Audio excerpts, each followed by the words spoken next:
I think it is possible that we put, GPT-7 or whatever in everybody's ChatGPT. Everybody gets it for free.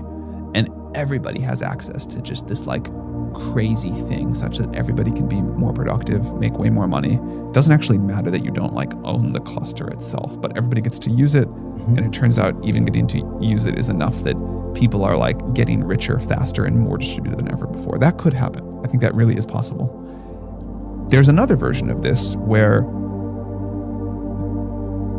the most important things that are happening are these systems are discovering, new cures for diseases, new kinds of energy, new ways to make spaceships, whatever.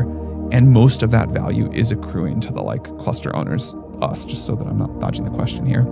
And then I think society will very quickly say, okay, we got to have some new economic model where we share that and distribute that to people.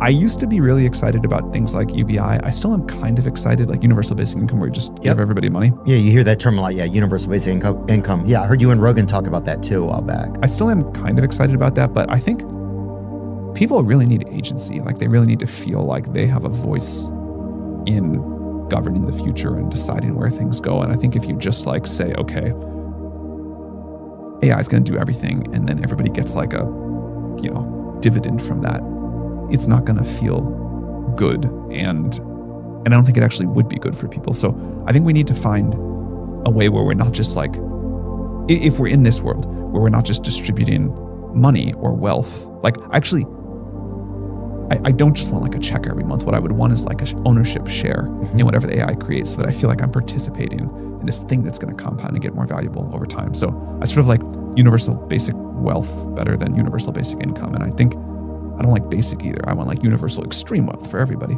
But even then, like I think what people really want is the agency to kind of co-create the future together. We're early in the golden age. The future's got a heartbeat, and it's calling out our name.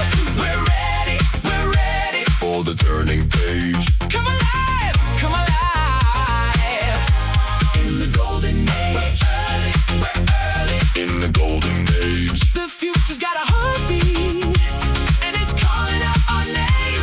We're ready for the turning page. Come alive, in the golden age. The old limits are fading like shadows in the sun. What took a lifetime yesterday, today can be begun. So bring your wild ambition, bring your honest doubt. The tools have found the dreamers, now the dreamers step out. Hello, welcome to the golden age. What is a singularity? Basically, it's when the rate of change shoots past human capability. It's when the alliance with non-human intelligence generates exponential change. We thought that maybe we had a couple of years. When we started this podcast, we thought we were early. Well, in 5 short months, I'm going to call it. Singularity has begun. Most people don't feel it yet because they expected it to announce itself. But the old limits of what we can do are pretty much gone now. And that's what the show is about. What it means to be human inside the singularity and what becomes possible when you start moving with it. It is June 9th, 2026, and this is episode 17 of the Golden Age podcast. My name is Hector. I'm an IT executive, a techno-optimist with an academic humanities background. And here is our co-host. Hello, and I'm Irene, and I am a psychologist. All right. So as I was telling you before we started the recording, huge week. Things have happened every day. Huge news happened today with a new anthropic model. But I want to kind of set the context here and give some news items that really paints the picture. So when we get to anthropic, we can really get meaty into it.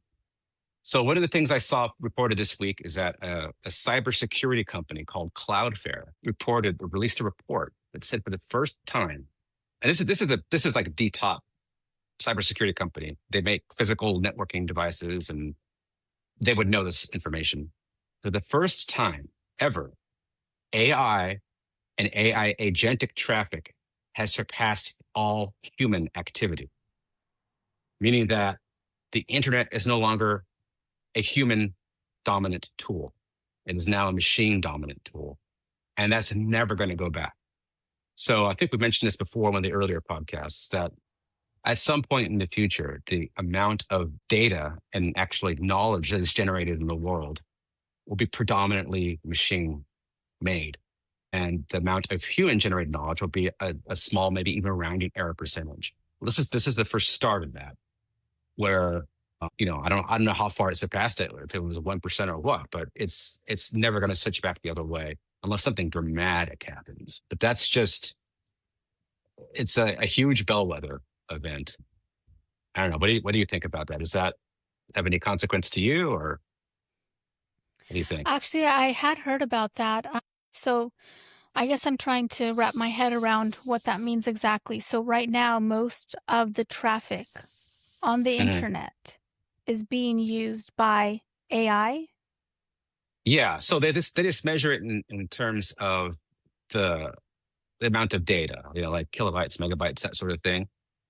On the internet, it travels in what are called packets. So basically, the, it's not so much like the words or documents, but it's this amount of little bits that are flying through the internet. They trace it back to the source, and the source is identifiably AI. Okay, so the source, what's on the internet is being created by AI more than it is being created by humans. Right. And that would include, Oh. like, when you talk to ChatGPT and it gives you the answer, that would be Mm-hmm. included in that. So you ask you ask, like, I don't know, tell me about Civil War, right? That's all you say. So that's a little bit of information. And then it spits back, like 2 pages of what the Civil War is about. That's the inequity now that we're going to be faced with, that we either ask questions or generate a little data, and then the AI will take that and go, here's all this crazy amount of data based upon your input. So I'm a little confused because I Yeah. thought that not that many people were. So this is worldwide or is this in the US? This is worldwide. Okay, so because I was going to say, because I know in the US, the US population is so opposed to AI. I was going to be surprised if it was just the US because that means a lot of people. I mean, is AI generating autonomously by itself, or are humans behind the generation of all this stuff that is now AI generated on the internet more than it is human Yeah. generated? Right. That's a good question. So a lot of this is being driven by the fact that developers and programmers are using it. And some people are using it 24/7. In other words, they have not just one agent, but maybe hundreds of agents continually making code. And all the human did is put in one prompt, right? So that's a lot of it. A lot of it is that there's always been autonomous systems, uh, what that we call not mapping out, but like constantly looking at websites, constantly looking at data. That's been the case for a very long time. That's kind of how Google works, right? They kind of scan the entire web, and when there's a change, they note that change. And so when you do a search, you're searching on what's really out there, not what was recorded like a year ago or so. So those robots that have been trolling the internet for information, that's still AI, and that's been going on for years and years and years. It was never the majority of the traffic, and now it is. And I think in large part because of people using it to code, letting the agents code. So So out of that's the eight, difference. so out of 8 billion people on this planet, what's being put on the internet, that the new things that are being put out on the internet are being created by AI versus humans. The traffic, which could be new things, or just could be, like I said, just scanning websites. A robot scanning websites. Not, I wouldn't say that the sum of all documents created by AI exceeds human documents, although it could. That'd be a harder thing to measure because this company Cloudflare, they can measure the actual throughput of packets as they go through. It'd be really hard to estimate documents because documents can end up anywhere, right? And Cloudflare wouldn't know what a document is necessarily. They just see traffic going through. So we I could have just already find passed that that point. I find that hard to believe. Out of 8 billion Yeah. humans that are using the internet on a daily basis, or I guess it's not 8,000 billion. I mean, 8 billion. Sorry, what am I saying? 8 billion people. Mhm.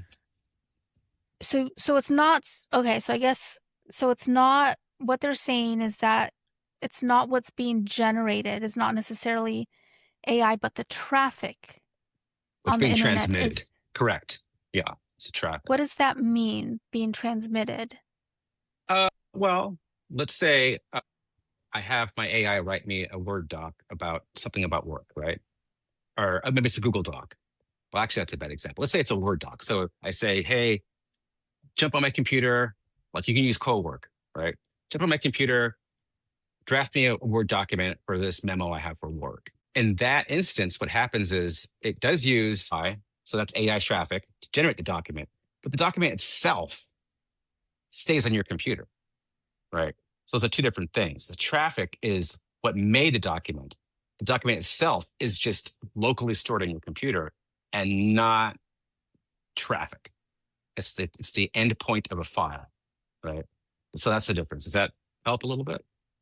Sort of, yeah. And I get that one person might have 100 agents, right, that are Mhm. creating this traffic. But still, are there enough people using AI that the traffic would be generated more by Yeah, AI yeah, than by humans? because the people that are using it are they're just gobbling up resources. And so this is big corporations we're talking about. We're not talking about individuals like you and I.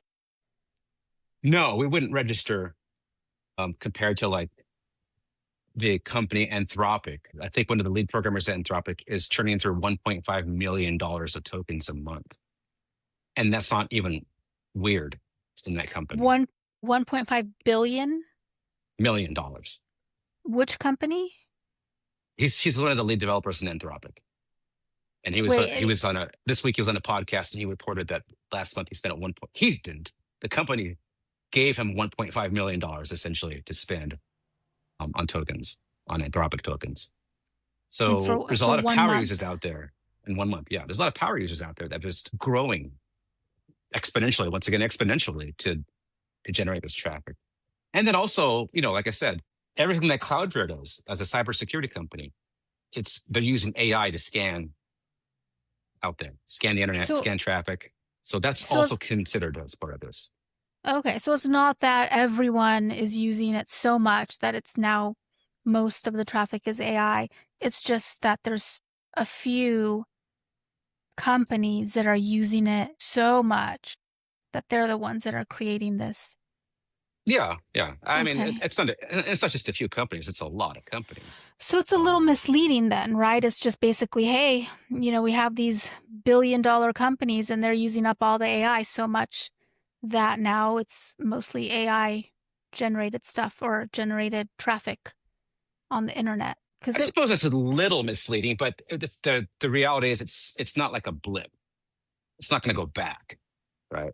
So you can say that there was this point in time where humans did most of the stuff, and then one day later it was machines, because it'll just keep on increasing, and at some point it'll be, and I can talk about this later.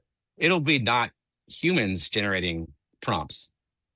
It'll be AI prompting other AI and taking us out of the loop, and that's called recursive improvement.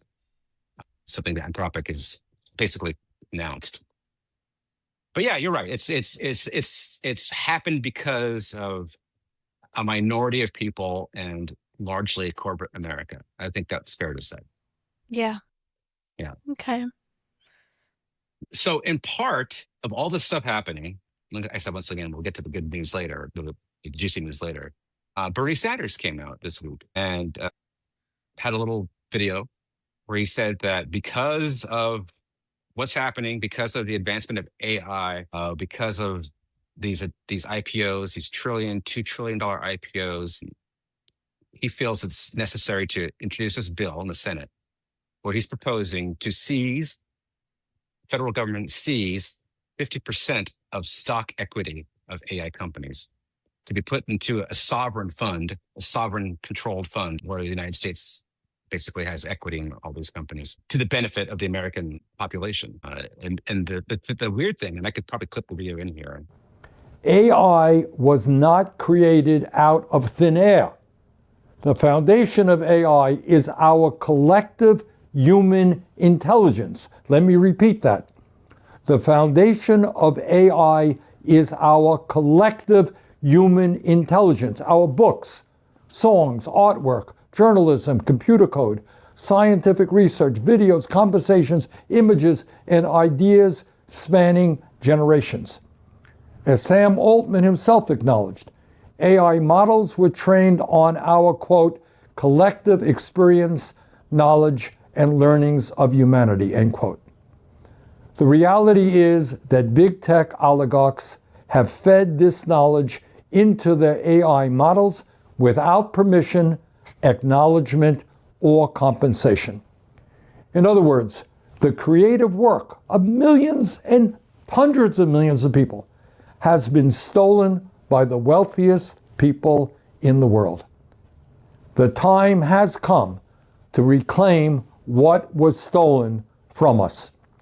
Since AI is built on the collective knowledge of humanity, the wealth it generates must benefit humanity, not just Elon Musk, Jeff Bezos, Mark Zuckerberg, Larry Ellison, and other billionaires, or the venture capitalists and Wall Street firms who see AI as the next great wealth extracting machine.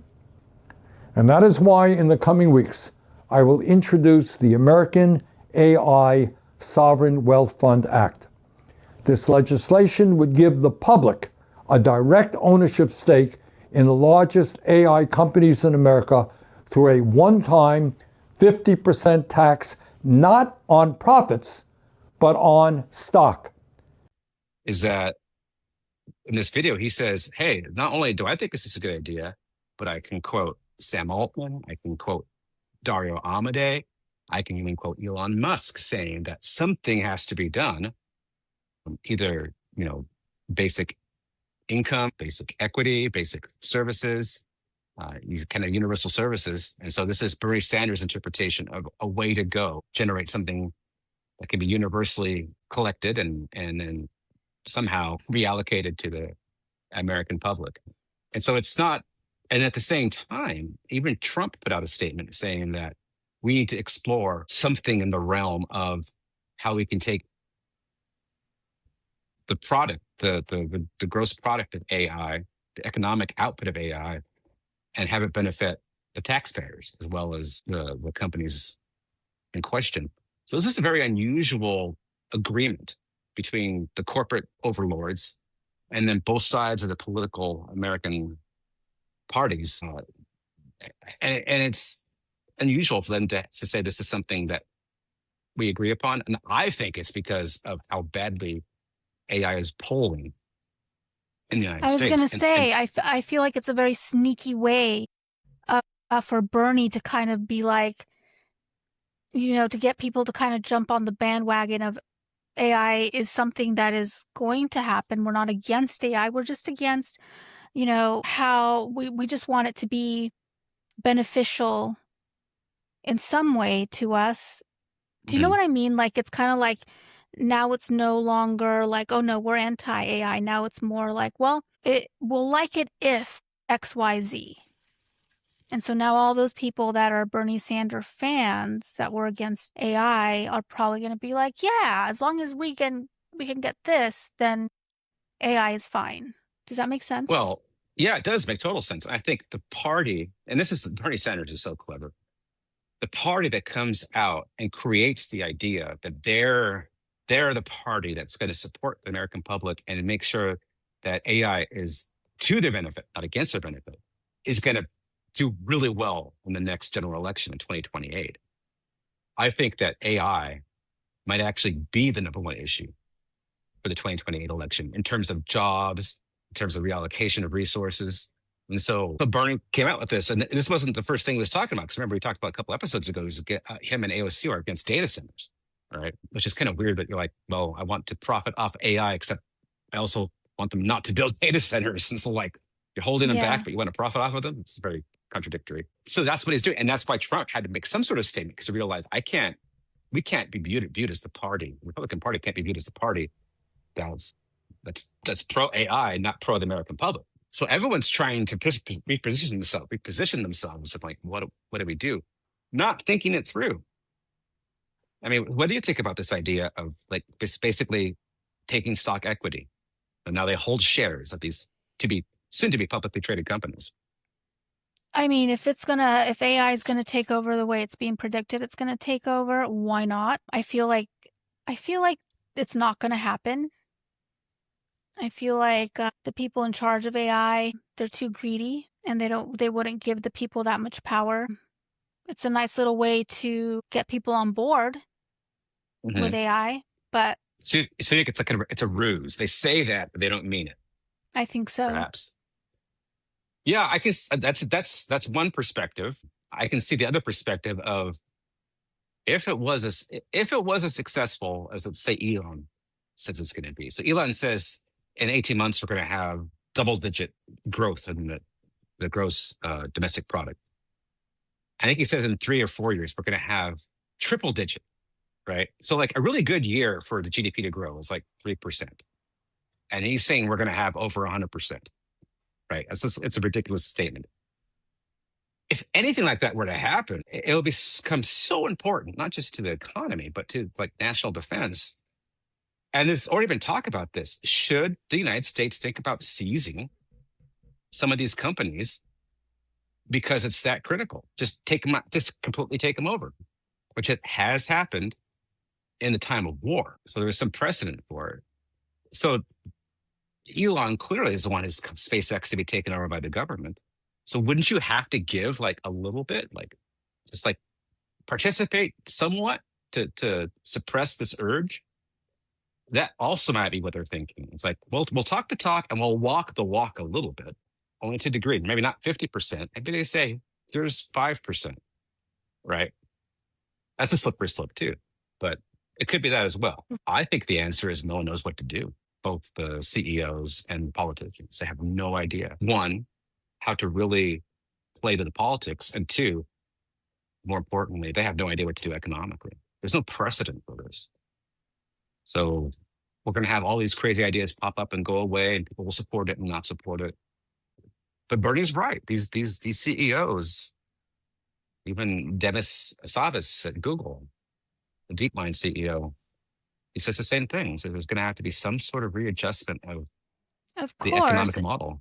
You don't think that they already have something in mind? I mean, this is the typical, I forget what the term for it is. There's a name for this when they create a problem and then they create the solution. And by that time we're begging for the solution and they swoop in with their solution. You don't think that they've thought this through and thought, well, this is the perfect way for us to usher in the new world order? Well, yeah. I mean, the NWO has started to come up again, and I can get this is later on in our discussion here, maybe. But I don't think anyone's dumb enough to think that they've completely thought it through because there's too many variables. But they may have some intentions and they may have some ideas that, if they can keep themselves positioned in a position of power, right? I mean, right. Let's face it. Dario Amodei went from being a broke developer 5 years ago to, at this point in time, perhaps being one of the most important people on earth. And with that comes power. So I'm sure he's thought some of this through, and I'm sure he has some intentions and has some ideas, but I don't know to what degree that they're going to work out the way he thinks. But it's just crazy. Did you hear the quote? I think it was Sam Altman who said this, that in the future, intelligence will be like a utility. You'll pay for it like you do. What are your thoughts on that? I could see that. It'd be a very weird utility because he's basically saying that all intelligence will come from AI. Is basically what they're saying. Like that humans won't have intelligence anymore. Or I guess, yeah, we won't be as intelligent as AI. Well, we won't be needed, right? Like it'd be silly for you to spend your time using your intelligence when we could do it cheaper and much more effectively with a machine. I think that's what he's trying to say. Not that you couldn't do what you want to do as a person. You still have the agency to do what you want, but whatever you make as a person, we could have it made 1 million times faster.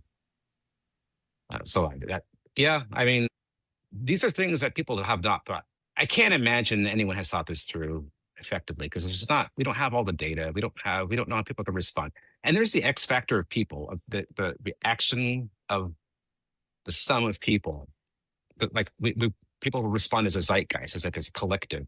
We don't know how that's going to play out. Yeah, but they have the best of the best teams advising them like, hey, Yeah. X, A could happen, B could happen, C could happen, D could happen. All these are possibilities.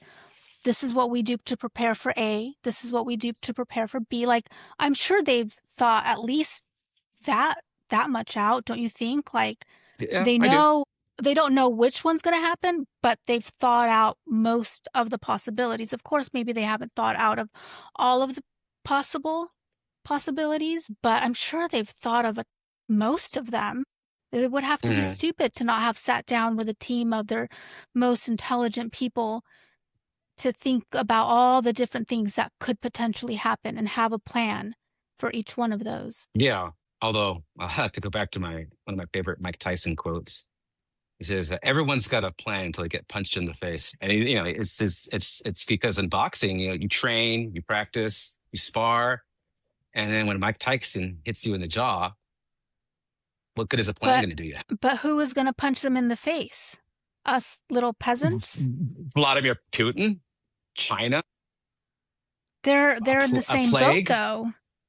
They are, yeah. But I'm saying that there are major factors that you can kind of predict and you can kind of prepare for a little bit. But if we have to go through a period of 15% unemployment in this country and it causes civil unrest, which they're preparing for, that can compound itself, and that could negatively. And people, what if people started torching data centers, for example? How do you stop that? I mean, easy. The army, the military, drones. They're dog robots that can now go. They're patrolling. I think they said, is it the I don't know, some big game that's coming up. I don't know if it was the Olympics or some other big. It's the World Cup. I don't know. The World Cup. That's it. They're having for the first time World ever. Cup. Yeah. They're having those dogs, those robot dogs, as the majority of the security. As the majority? Oh my God, those dogs creep me out. I don't get a good feeling around them, especially if they're tasked for security. Like I go to like a job fair or a conference, and there's one sitting there and he's doing cute little things. That's one thing, but just to have it roam around with a mission seems kind of creepy. Yeah. So those are going to be the security for the World Cup. Well, let's move on. I had some SpaceX news, but the one I want to talk about, I was mentioning really quickly. So Elon Musk built the largest data center in the world, called it Colossus. It's full of NVIDIA chips. He's using it for Grok. 2 weeks ago, a week and a half ago, he announced that he's going to lease it to Anthropic because Anthropic was just capped out, right? Well, this week he announced he's going to not just lease Colossus 2 or Colossus 1, but Colossus 1 and 2 to Anthropic and to Google. So now Elon has positioned himself as one of the biggest providers of compute for AI. And this probably means he's building a Colossus 3 or Colossus 2.1 or whatever, because clearly he's demonstrated he can deliver this service at a really good price. Otherwise, Anthropic and Google wouldn't have gone to him. Because there are alternatives. So that's really big news. That solidifies them in a good spot. It's going to be good for the initial public offering that they're going to have. He's a smart guy. He's a smart guy. Like 2 years ago or a year and a half ago when they started to build Colossus, everyone's like, dude, you don't have any data centers. You're going to try to compete with, Oracle and Microsoft and Amazon Web Services. And they thought it was a nut job. And then now he looks like a genius again.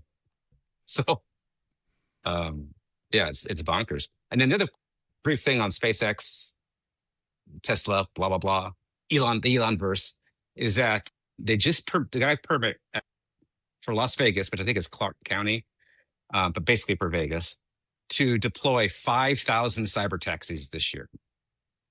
Put that number in context. There are less than 3,000 Waymos countrywide in the whole United States, so less than 3,000. And he wants to put 5,000 cyber taxis in one city.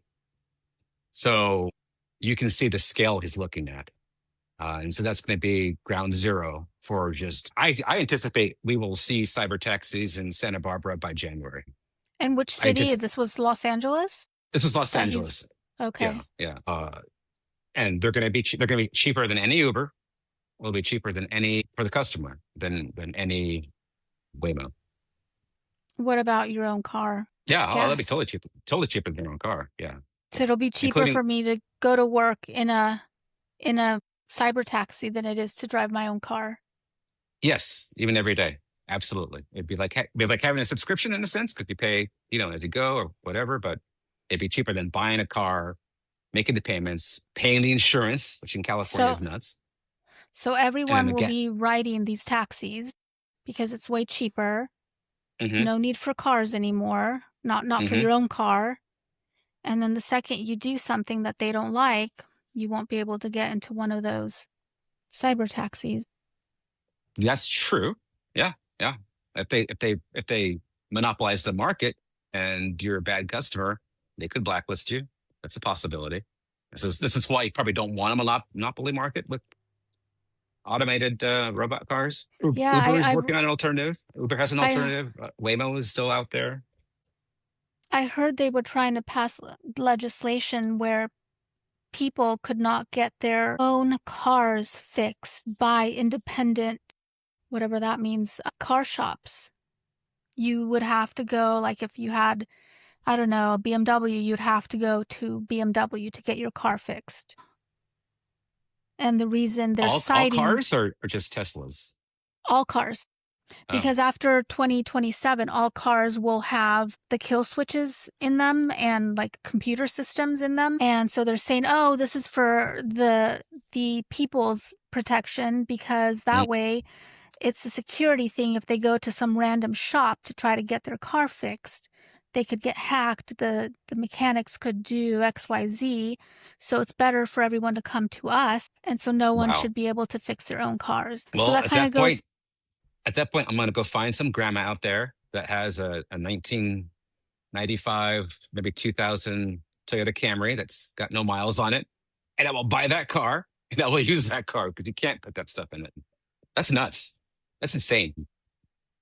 Although, I think like if I buy a brand new BMW right now and I cannot take it to like independent mechanic, it has to be a BMW certified mechanic. Otherwise, my warranty is voided. So there is some of that already, but not government mandated. That's terrible. It's an awful idea. Yeah. Also, remember, you can buy a self-driving Tesla too. That's like, you don't have to have a taxi. And it will still be cheaper than, and right now having a Tesla really pencils out versus buying gasoline. Yeah, but how much is a Tesla? Like 50,000? Yeah. Yes. Although a used Tesla is a good deal. I would buy a used Tesla if I wanted a Tesla. So let's move on to Anthropic, because this is the big one. We talked about Mythos, the model they released. They didn't release because it was too dangerous, and that they gave to certain corporate entities and to the government so they could didn't release themselves. it? They did not release Mythos. Oh. This was like it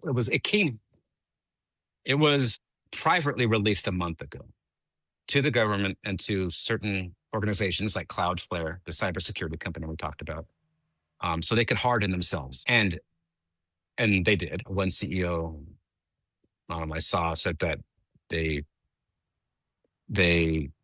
addressed like 70% of their code had problems in it that were addressed by Mythos. They discovered and were addressed by Mythos.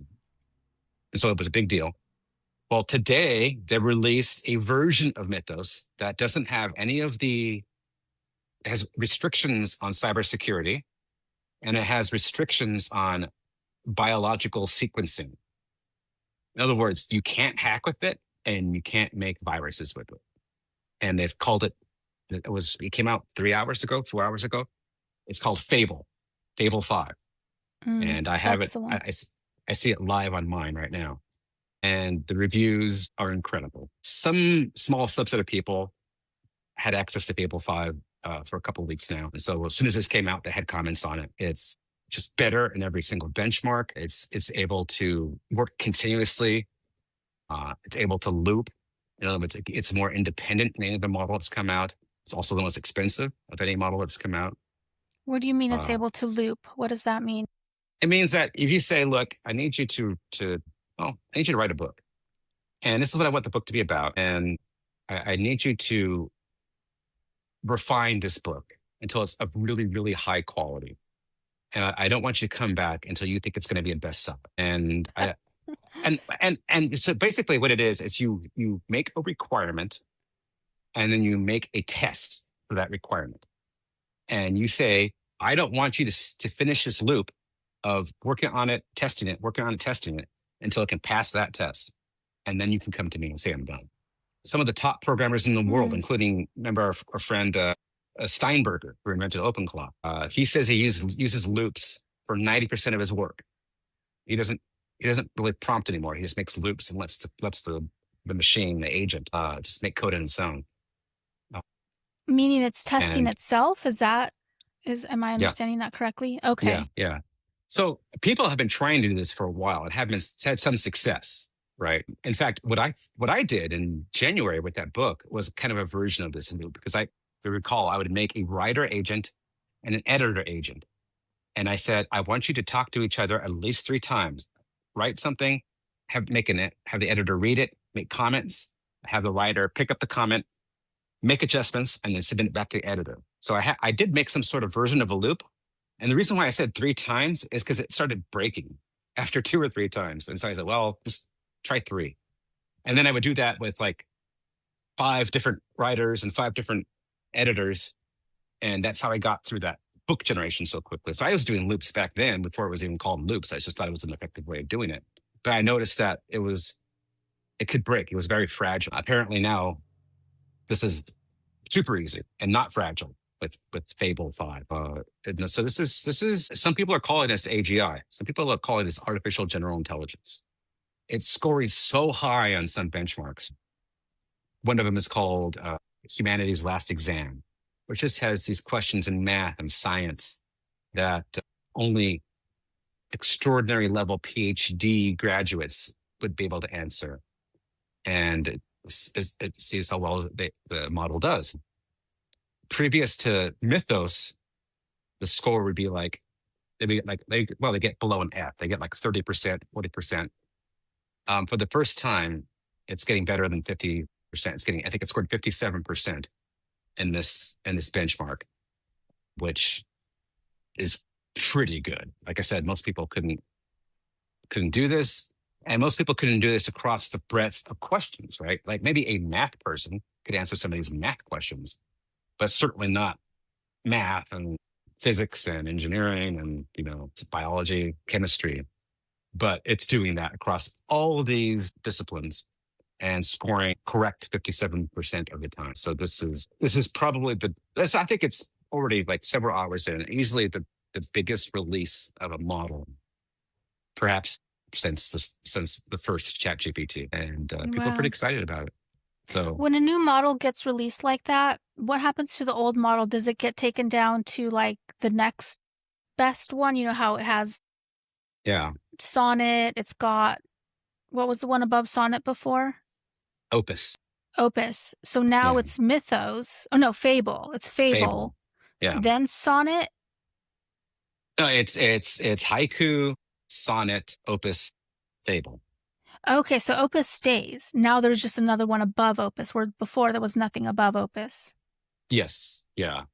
And it gets complicated because Fable was actually designed on a different training set. They call it a training run, right? So basically, it takes weeks, if not months, to train a model. And then when they take that model, they try to make different versions of it that are faster, that maybe think more. But it's from a family of a training run. Well, Fable 5, Mythos/Fable 5, is a completely different training run than Opus was. And the current Opus, I think, is a different training run than Sonnet. So they're giving these names and to try to convey a sense of the capability of the model, but the model could be from a different training run, and then there's a version of it, right? And that's another complication. So they generally try to leave one or two versions back, because people have complained in the past, like when they took away like Sonnet 4.3, like, oh, Sonnet 4.3 is really good at legal stuff, and Sonnet 4.4 is crap. And so people complain about that. And so they tend to leave them in there. There's a famous example of this when ChatGPT 4.0 came out 2 years ago, or was it a year ago? God, I don't remember now. Let's say a year and a half ago. And they deprecated the previous version of it. Oh, no. They went from 4.0 to 4.1, and people missed 4. They took it away completely. And they basically begged for people for OpenAI to put 4.0 back, and that didn't happen. And the reason why is because a lot of people like had relationships with the 4, Mm. and the personality changed. It didn't completely. transfer over. It Okay, did. yeah. Some of the memory did, but like the experience completely changed.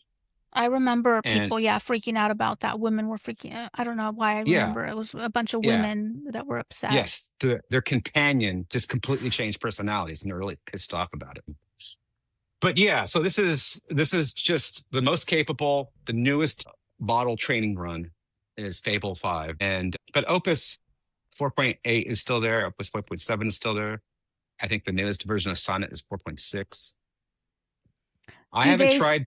Do they still use the same amount of tokens, or do they start now using less tokens because this new Fable, or does Fable just use more tokens than any of the other ones, and the other ones stay the same amount of tokens, or do they all reduce, or how does They were that very work? clear that Fable 5 is the most expensive, and people have already established that to be true. They tend not to make comments about the cost of models precisely. I feel like it's because they dial it in based upon demand. And they know things in the backside that they obviously don't want to tell us. Like maybe they can make an improvement to Sonnet 4.6 that makes it more profitable for them. And then at the same rate it's at. So they could do nothing and start to make more money because they're using less compute. They could dial it up when they see an increase in popularity of something. Like maybe haiku gets really popular for some reason, and they notice that it's fast, people like it, people think it's cheap, and it is cheap. But they might say, "Oh God, that's so popular. Let's turn that token cost up like by 25%," and people will still go, "Well, it's still fast. It's still relatively cheap." I don't think they're very transparent about it. I could be wrong. Maybe someone needs to correct me on that, but I just noticed that that's not a transparent thing. What you have to be really attentive to what you're paying at that point in time, because that could really change. And so I don't know if Opus is cheaper today. It might be.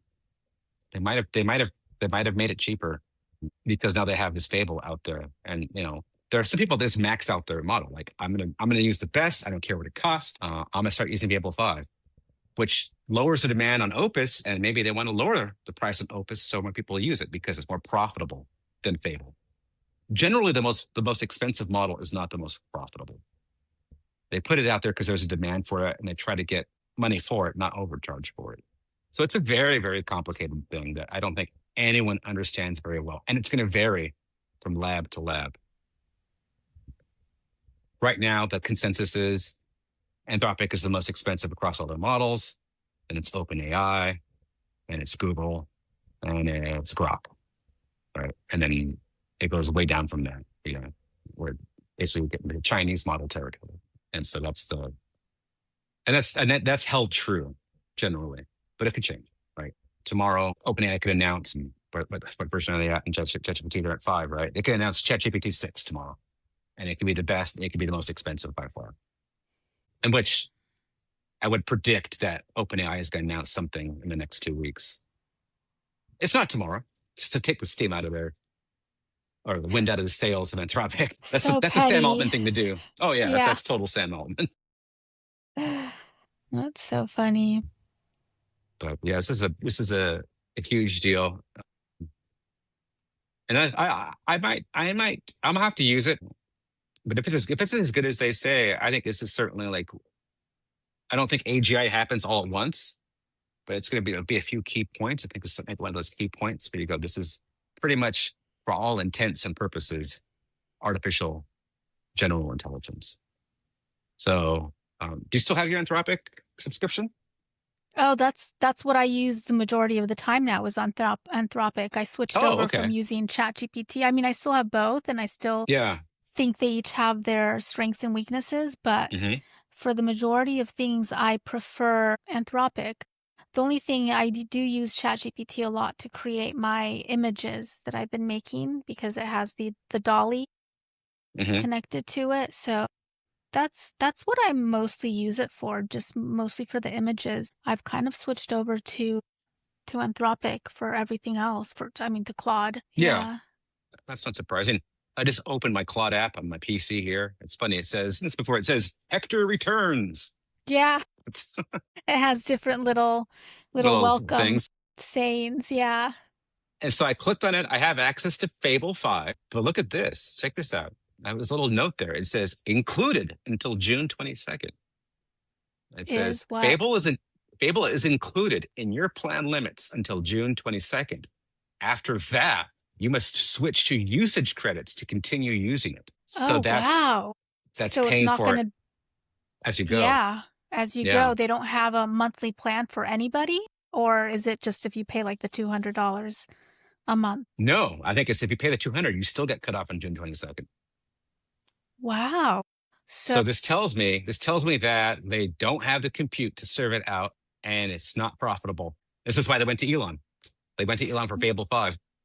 when you say they Yeah. don't have the compute, what does that mean? That means, okay, so when you ask a question in Sonnet 4.6, but once it's back, tell me about the Civil War, right? Give me a theory of why the South lost the Civil War. That's your prompt. It'll go out and it'll hit one rack in a data center. It'll hit one rack, and in that rack, it'll hit one shelf of graphic processing units and solve that problem. Maybe it'll hit two shelves. Maybe it hits three shelves. And let's say a rack has 8 shelves, and it'll come back and do its thing. And so it used that amount of resources to answer that question, and it took what? Let's just say it took 10 seconds. So that's the compute right there. That's the compute. Okay. If you ask that same question in Fable 5, it may use 2 racks. It may use dozens of GPUs to solve your problem. This might be an over exaggeration, but you kind of get the point, right? Yeah. It just uses more time, and it uses more of them to answer the same question because it's going to do it with more thinking, with this more expensive model, which is larger. So this model probably has 10 trillion parameters. I think Opus had 1 trillion. This is 10 times the amount of memory, which means that it won't fit on one card. It won't fit on 2 cards. It may take like 5, 6 cards just to run it. And then if it's more complicated than it can run on that subset of cards, it'll move to the next subset of cards. So that's how it's more expensive. It just takes over the data center because it's designed that way. Okay. They will make it more efficient over time. They will make algorithmic improvements to the model to Fable 5 to make it run on less compute, and that'll make it more profitable. But at this point in time, when it comes out and it's brand new, it just takes up too much compute. So that's why. So we better use it. I better write a book. I have until June 22nd. Is that when we get cut off? Yes, but be And careful. what's today? Because it could still charge me more. Well, no. You're still beholden to your usage limits. Okay, be careful for what? Well, because if you only use Fable, you'll have 30 minutes of conversation, and it'll say you're done for the month or something like that. So it's not it's not unlimited. never No. unlimited. It's never unlimited, huh? Right. Okay. Right. So what I would do see. if I was writing a book, and this is my experience, Sonnet was just fine at the basic drafting and writing.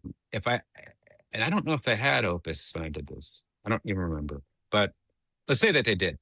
I would use Sonnet for the writing and drafting, and I would use the better model for the editing and commentary.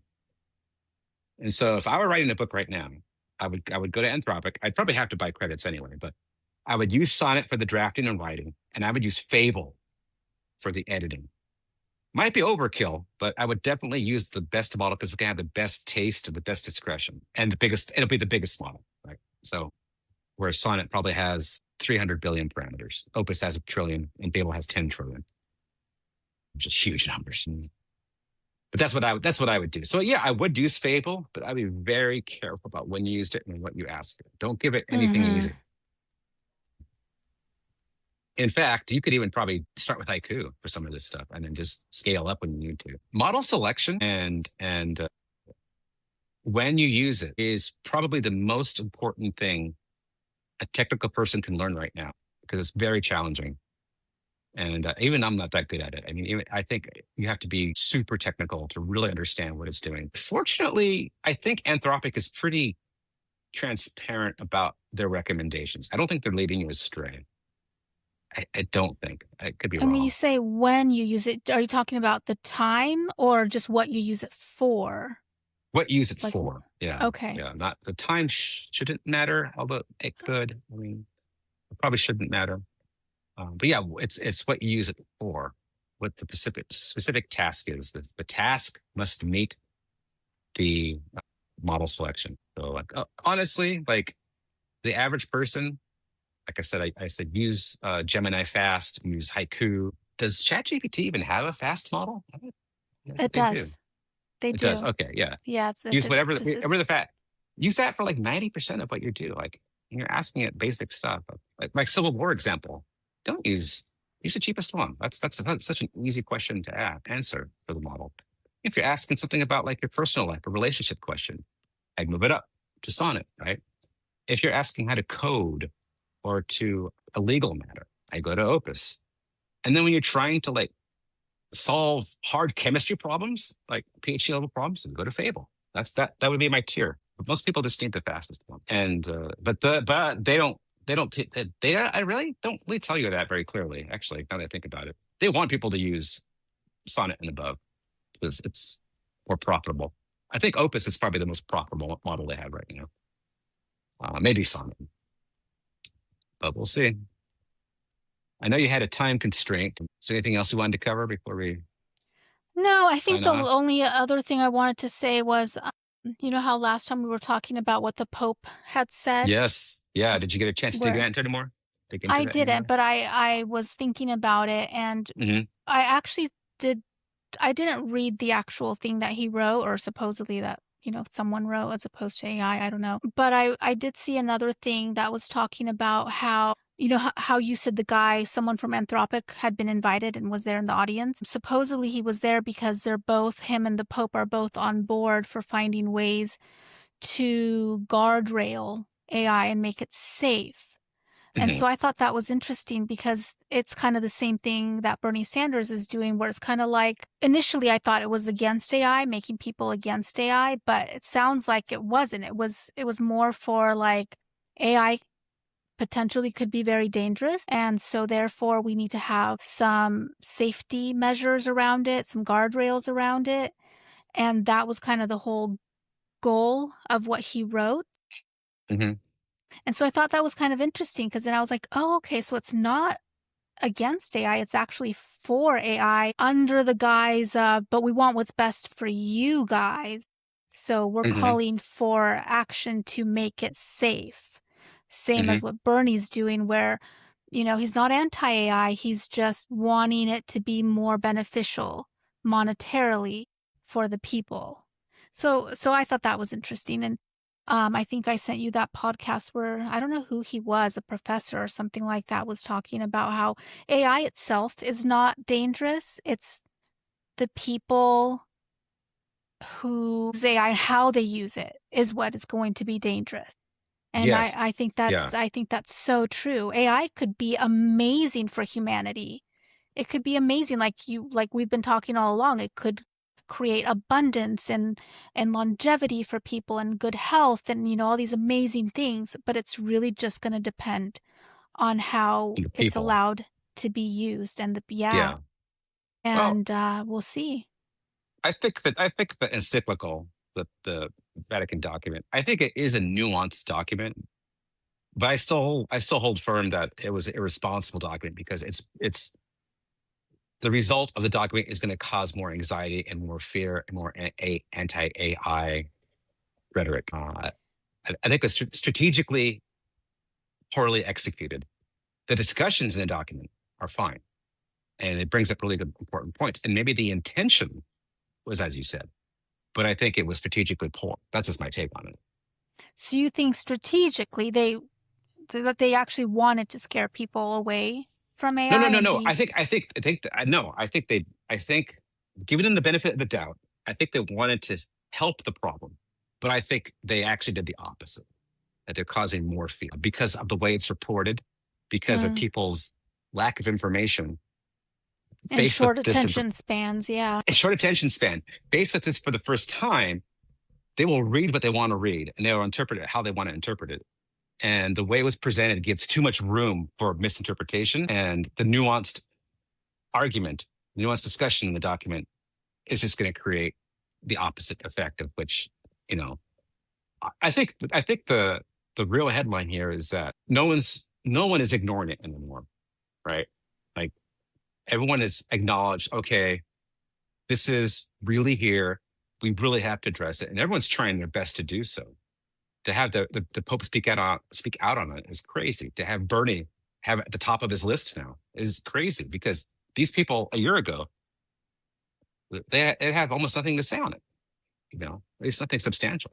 So everyone has realized this. You know, it's caught everyone's attention, which is totally different. This was not the case 5 months ago when we started the podcast, and so that indicates that there's something out there.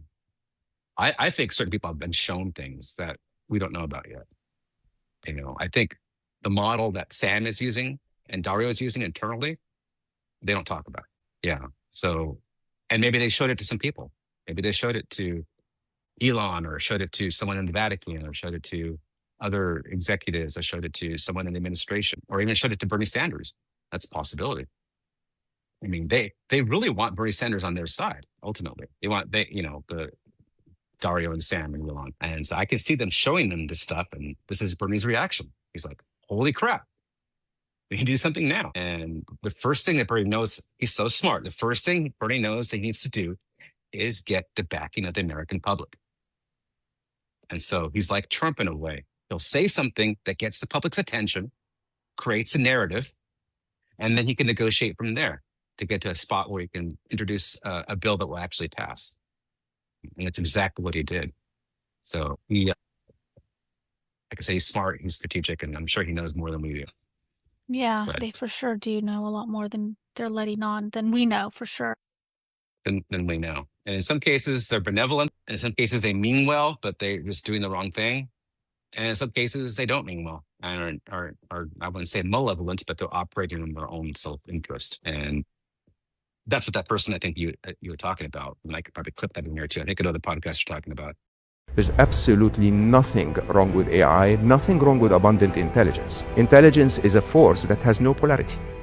You can apply it for good and it would do good for everyone. You can apply it for evil and it would really destroy all of us. The reality is that the magnification of the current human systems using a superpower called AI becomes a challenge in the short term, until the area of what I call machine supremacy happens. Is that part of the arms race to AI supremacy is that everyone who will develop a capable AI will use it. They'll hand over to it. And as they hand over to it, those who don't use AI will become irrelevant. And so very, very quickly, that plug in the wall where humanity's intelligence complements AI intelligence is going to end. I think that was his main concern, is that it's not the malevolence of the machine, it's the malevolence of people to be worried about. Yeah. What's new? Nothing's new under the sun, other than this is a really powerful tool. It is the new atomic bomb. Absolutely. It is like the atomic bomb. It will change the world just like the atomic bomb did, but actually to a bigger degree. And so we could have taken the secrets of nuclear energy and turned it into a reactor to make energy for people, but instead we turned it into a bomb. And so that's human nature, I suppose. Although there was a war going on at the time, so they give it to him for that. And we didn't want the Nazis to have it, so there's that too. But we didn't make energy out of it first, we made it into a weapon. Very, very interesting. All right, well, I had a lot more, but maybe we can do another podcast later on, because there's so much going on. I didn't Do even fit you like do you half want to of what I just wanted to. outline the things you had so that our listeners will know maybe what we'll talk Well, about next I time? wanted to dive deeper into SpaceX and what it means.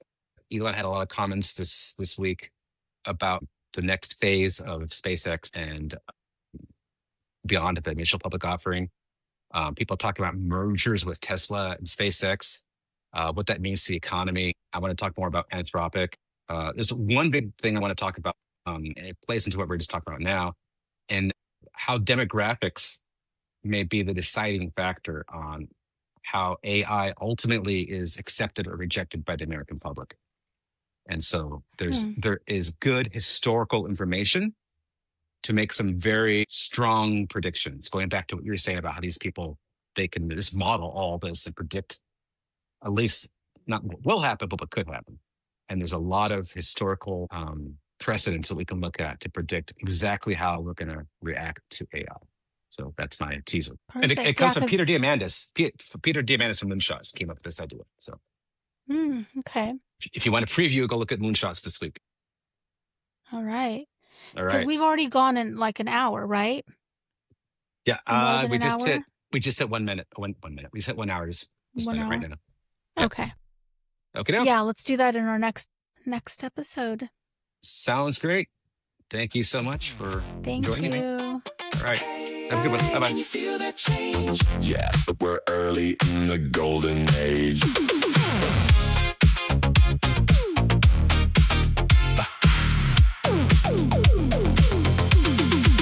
No trumpet in the heavens, no fire in the street, just a spark inside the machine and a new kind of beat. What was out of reach last year is ordinary now. The floor keeps getting higher and we're learning how.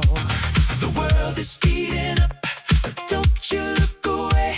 The future's got a rhythm and it's asking us to play. We're early in the golden age. The future's got a heartbeat and it's calling out our name. We're ready for the turning page. Come alive in the golden age. We're early in the golden age. The future's got a heartbeat and it's calling out our name. We're ready for the turning page. Come alive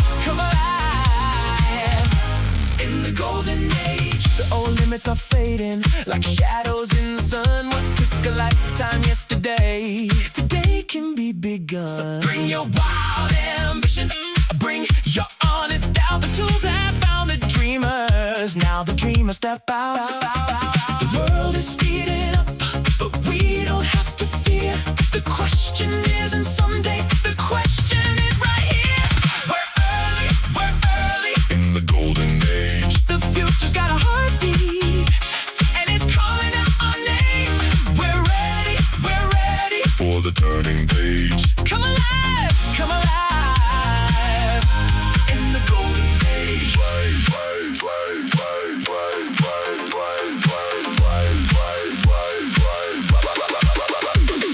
Quietly, then all at once the lights began to glow. The road became a runway and the yes replaced the no. If progress starts compounding, then the dream can find its wings. One human with a question can build 1,000 things. Early. Can you feel the change? Yeah. Ready. Step into the